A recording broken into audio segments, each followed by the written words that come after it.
7세 남자아이를 키우고 있습니다. 현재 유치원을 다니면서 축구, 피아노, 미술학원에 보내고 있는데요. 내년 입학을 앞두고 슬슬 이제 공부를 좀 시켜야 할 것 같은데 초등학교 들어가게 되면 어떤 학원에 보내야 하나요? 주변에 보니 영어 학원을 꼭 보내야 한다. 문해력이 중요하니까 논술도 꼭 해야 한다 해서 귀가 아주 팔랑팔랑 하고 있습니다. 네. 이런 사연이. 이게 뭐 주변에서 보면 뭐 별의별 걸 다 하니까 우리 아이만 처지는 것 같고 나도 보내야 되지 않나 이런 생각을 하게 되는데 초등학교 입학을 앞둔 7살 부모님이 보내주신 사연입니다. 야, 이게 고민이 많겠어요. 저도 뭐 이제 벌써 이제 9년 전인데 그때 이제 초등학교 입학할 때 뭐 이제 애가 이제 가서 잘할까 이제 기본적으로 그것도 문제지만 사교육이 참 걱정이 많이 되더라고요. 좀 뒤처지지 않을까. 막 이래서 좀 바짝 긴장을 했던 것 같아요. 네. 네. 그렇죠. 아무래도 이제 초등학교는 사실은 3학년부터 영어 수업이 있는데요. 엄마들은 미리 초등학교 입학 전부터 영어 학원도 보내고요. 그리고 또 1학년에 주로 미술 수업이 많으니까 네, 미술도 미리 좀 시키기도 하고요. 주말에는 남학생들은 축구도 하고 또 음악 줄넘기 이런 것들도 합니다. 그리고 또 간혹은 두뇌 개발을 위해서 뭐 사고력 학원 네, 이런 것들도 하고 뭐 아니면 한글이 또 급하다. 그럼 한글 교육을 부랴부랴 시키기도 합니다.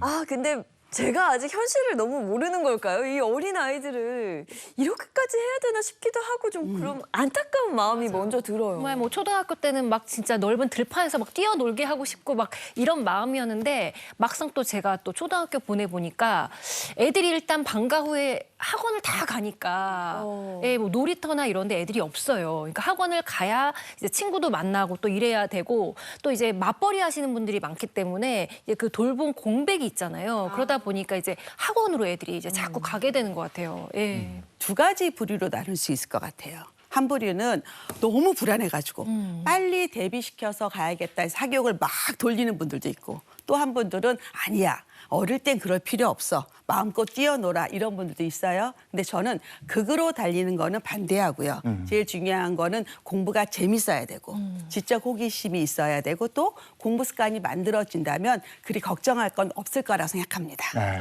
분명한 건 남들이 다녀서 남들이 효과를 봤다는 거. 우리 아이 이거 참 좋더라. 그게 내 아이한테도 좋은 걸까? 이건 한번 판단해 보셔야 돼요. 다 좋은 건 아닌 것 같더라고요. 그렇죠. 네. 모두에게 해당하는 건 아닐 거예요. 네, 왜 친구 따라 강남 간다 이런 말 있잖아요. 그리고 사실은 또 사교육은 유행이 있습니다. 한때는 그렇게 두뇌 검사를 했어요. 우리 아이가 머리가 좋다, 안 좋다. 뭔지 알아요. 몇 네. 개월씩 대기를 했어요. 근데 요즘은 또 코딩이 유행이죠. 또 코딩 학원에 또 대기를 건다, 어떻게 해야 될까 막 우왕좌왕하고 있죠. 네.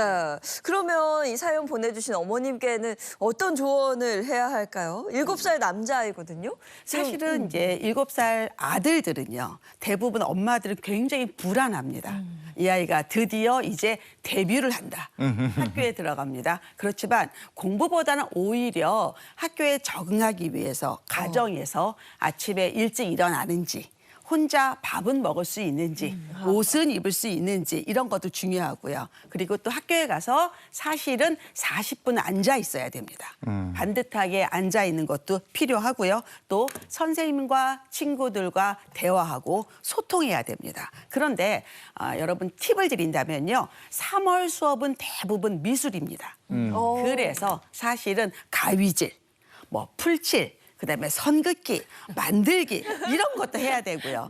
또 대부분의 사람을 처음 만나면 자기소개하잖아요. 네. 나에 대해서 소개할 수 있어야 되고 남의 말도 듣는 그런 소통 능력. 그래서 발표하는 것도 집에서 살짝 연습하면 좋을 것 같습니다. 저는 이제 돌이켜 보면 이제 남자인데 이제 제가 사실 음악을 조금 이제 일찍 시켜보려고는 했어요. 그래서 뭐 피아노도 시켜봤고 바이올린도 시켜봤고. 근데 애가 6개월을 바이올린을 배웠는데 떴다 비행기를 그 비용 대비 너무 허무한 거예요. 그리고 정말 열심히 해보려고 했는데 피아노를 너무 싫어하더라고요. 그래가지고 꾸준히 못 시켰는데 지금 와서 좀 후회가 되는 거예요. 이제 중학생 남자애들 공부도 잘하는데 막 그림처럼 막 피아노도 잘 치는 애들 악기도 보면 잘 다루고. 근데 좀 꾸준히 좀 할 걸 좀 이런 후회가 좀 남고 또 이제 수영.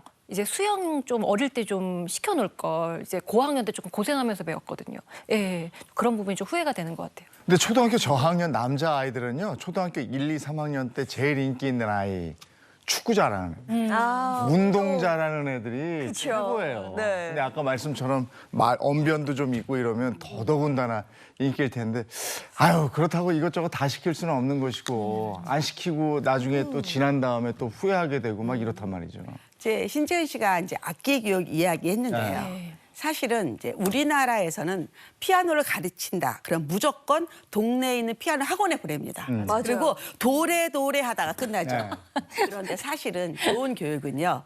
피아노를 가르치고 싶다. 그러면 피아노 음악을 많이 듣게 해주는 거예요. 그래서 이 아이가 너무 아름다워. 나 듣고 싶어. 이렇게 돼요. 그 다음에 이제 악기를 보는 거예요. 실제는 박물관도 있고 악기상도 있습니다. 가서 피아노도 직접 보고 그다음에 두들겨 보고 이렇게 관심을 가져야 돼요. 그러고 나서 본인이 나 이거 진짜 배우고 싶어 그랬을 때, 즉 자기 결정권이 들어갔을 때 아이가 힘든 걸 이겨낼 수 있거든요.